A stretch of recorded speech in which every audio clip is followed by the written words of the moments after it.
Welcome back. It is tax day, which means millions of Americans are rushing to beat the midnight tonight deadline to get your taxes in. Meanwhile, President Trump is touting the success of the Republican tax reform plan. He did that yesterday. Next year, it's going to be a simple, for the most part, one page. It may get a little bit bigger, but it'll be simple and easy to do. And very importantly, you're going to have a lot of money left over from what you have. And we didn't get one Democrat to vote for us. President Trump also wrote an op-ed in USA Today. It's in today's paper, reiterating the benefits of the tax plan. Joining me right now is the Senate Finance Committee Chairman, Senator Orrin Hatch. Senator, it's great to see you again. Thanks so much for joining us this morning. Well, it's always great to be with you, Maria. So we're talking about tax day today, and obviously it's going to be a different story next year after you and your colleagues did, in fact, sign into law and approve this tax plan. How will things be different, say, in the next tax period? Well, take an average family of four, say, earning $73,000 a year. They'll have a $2,000 tax cut beyond what they're paying this year. It won't be till next year, but that's what this tax bill will do. And others will save. It's really a major change in tax law that we think will be pretty good, and the president deserves a lot of credit for it. Yeah, he sure does, and so do you, sir. And I know that it has had an impact on economic growth. But I want to turn to this worry about the ballooning deficits and whether or not that's going to take out some of the oomph that we've seen in this economic rebound. The Congressional Budget Office is projecting the return of trillion-dollar deficits, with public debt climbing to $29 trillion by the next decade. Speaker Paul Ryan said Sunday that trillion-dollar deficits are actually inevitable because of entitlement spending. But we know that $1.3 trillion omnibus bill busted things up. Republicans in the House voted on a balanced budget amendment last week. It could have made deficits unconstitutional. Where do you sit on this, sir? Well, Paul Ryan is right. We've got to do something about this, and it just means that Congress has got to pull its weight by cutting back on a lot of these unnecessary programs that are eating us alive.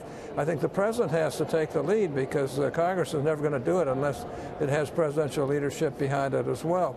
But we're going to have to start getting serious about spending, and I think we've gotten serious about taxing this year. Now let's get serious about spending, and if we can do that, we can resolve all these problems. Keep in mind, Democrats never take into consideration, and some Republicans don't either, the stimulus that will come from cutting taxes for people across the board.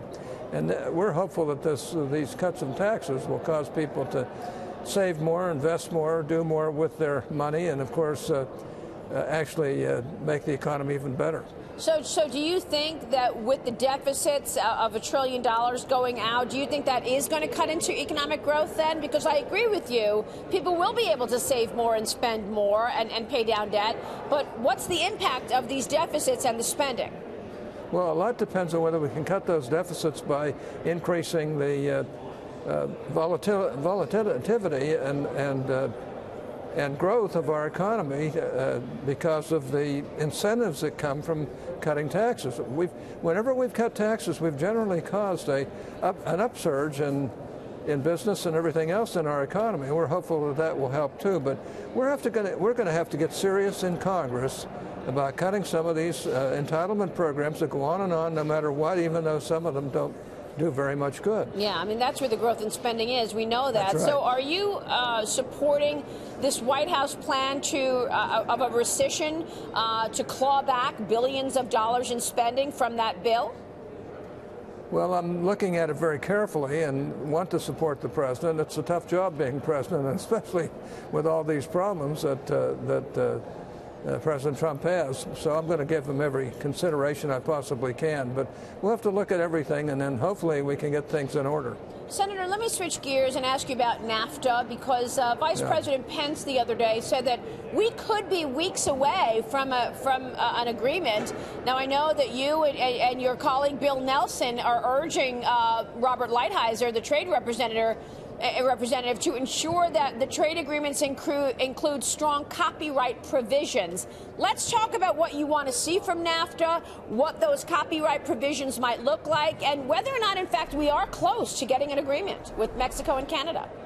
Well, we know if we don't protect copyright, we're losing one of the great assets of our nation, and the rest of the world needs to get with it with regard to protections of copyrights and the various royalties that come from that. I don't see why anybody would object to doing that, except some people, just because it's another protection, don't want to be involved. But I think we have to be very careful with NAFTA. I'm very concerned about some of the approaches that the administration has raised with regard to NAFTA, and how, you know, it could cause us an awful lot of difficulties in this hemisphere. And I just hope the president will really look this through very carefully and work with us, and we'll come up with a system that I think will work pretty well. So I mean, we got elections in Mexico this summer. You do think we'll have a new agreement in place before those elections, sir? Well, I hope so, and I hope it's an agreement that the Mexican people can accept and that we can accept too. Some of the suggestions that have come from some of the outside people have been wacko as far as I'm concerned. I think we've got to really be careful what we do here. All right, we'll be watching that. Senator, it's always a pleasure to see you. Thanks so much, sir.